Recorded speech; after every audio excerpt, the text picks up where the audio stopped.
matcha lovers, welcome back. Today is a requested video tutorial. I am going to make sugar-free matcha green tea latte. Well, it is not going to be exactly sugar-free because I'm going to add a treat into my matcha green tea latte this time. I'm going to make it matcha Azuki latte. And that means we are going to add Azuki red bean paste into our drink. Now, if you'd like it to be 100% sugar-free, just skip the Azuki red bean paste. I am into it at the moment, and for those that are offering matcha green tea latte in your shops, this is a good variation to what you are already offering.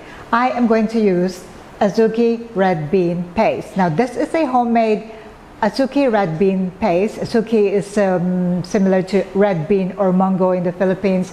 And how do you make the paste? It's very similar to what you would find in mango bread or filling to bread and also bread spread. So it is quite simple to make.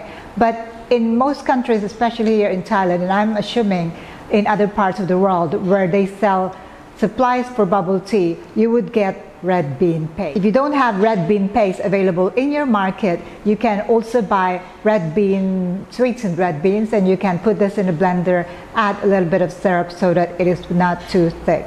The recipe that I'm going to show you today is premium, so this is especially for cafes that would like to offer premium matcha, and we are going to make them in 16 ounces glass. Let's take a look at the ingredients. For the ingredients, I'm going to use my Azuki red bean paste. Because I normally take my matcha sugar-free, this is the sweetener that I use when I feel like having a treat. And of course, we are going to use milk. Again, you can use milk of your choice. It can be dairy. This is full cream milk. You can also use soy milk or almond milk or coconut milk.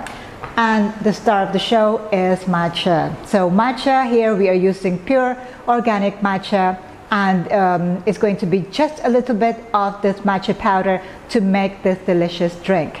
If you see a lot of matcha being put into your cups, they are not pure matcha. Let's take a look at what we need to make our matcha green tea. Ceremonial way, we need our matcha bowl. Now this is quite deep and wide rimmed, so special matcha bowl. And then we are going to use the matcha whisk. Using a matcha whisk helps in making sure that your matcha is fully dissolved, and also it is faster for you to make your drink if you're using a matcha whisk. When you use a matcha whisk, there is no need to strain your matcha leaves once again, because this is going to work without straining your matcha powder. And what I have here is the stand for my whisk. It's just very convenient. And I also have a matcha spoon. Now this spoon is quite small, and normally when I measure my matcha into my drink, I use a teaspoon. If you're going to use a matcha spoon, then I would say a heaping one is equivalent to about 1/2 teaspoon. So depending on what you have and depending on how you want to present yourself in your shop, if you're going to present it in a ceremonial way, use this by all means, okay? And that's really all we need, and of course our 16 ounces glass. Let's get started. So let's do it in the ceremonial way. I am going to use my matcha bowl here.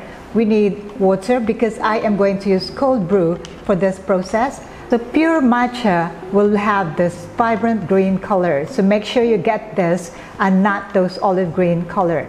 Okay, so what I need, 2 teaspoons of my matcha powder. This is for 16 ounces glass. 2 full teaspoons of my matcha. And to this, I am going to brew it with cold water. There is no need for hot water. I prefer to brew them cold because it is more refreshing and it is just really no bitterness. The bitterness is lessened by using cold water. Okay, and now I am going to use my whisk to dissolve my matcha powder. So the tip here is, if you are using matcha whisk, there is no need to strain your matcha powder. So that is one less gadget to use when you're making ceremonial matcha.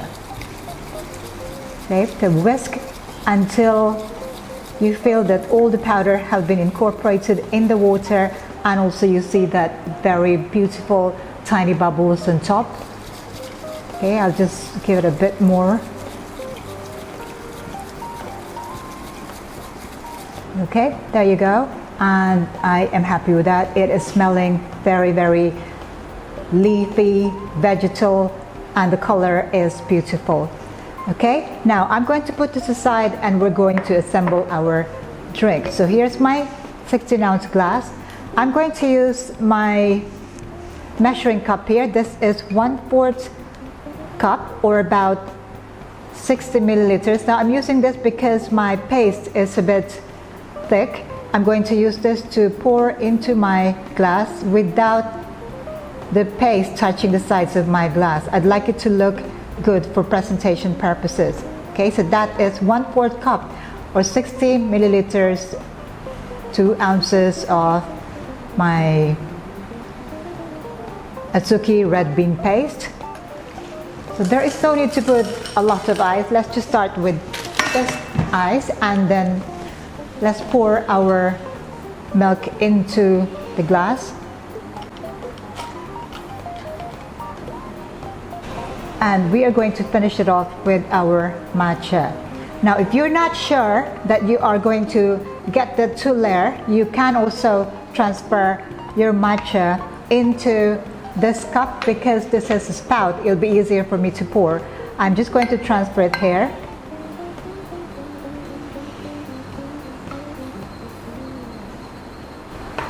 And you have your deliciously looking matcha Azuki latte. Well, there you have it. For matcha lovers out there, very simple to make. Well, it is supposed to be sugar-free, but Azuki red bean paste should be a little bit sweet, just giving you that extra excitement into your drinks.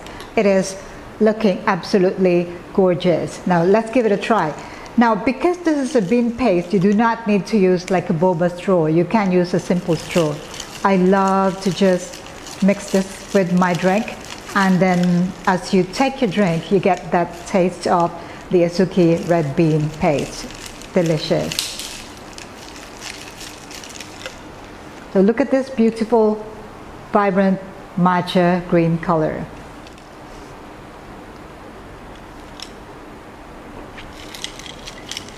Well, to be honest, this is my second cup today, and I absolutely love it. It's just exciting because of these red bean paste that I put at the bottom of my cup. Something new to offer in your matcha cafe. So if you have any questions at all about this recipe, and if you'd like to know more, do let me know, comment below. Don't forget to click that subscribe button for more of these video tutorials. I will have more matcha recipes coming your way on this channel. And if you haven't yet checked my other video tutorials, do check them out. In the meantime, thank you for watching. Ciao for now.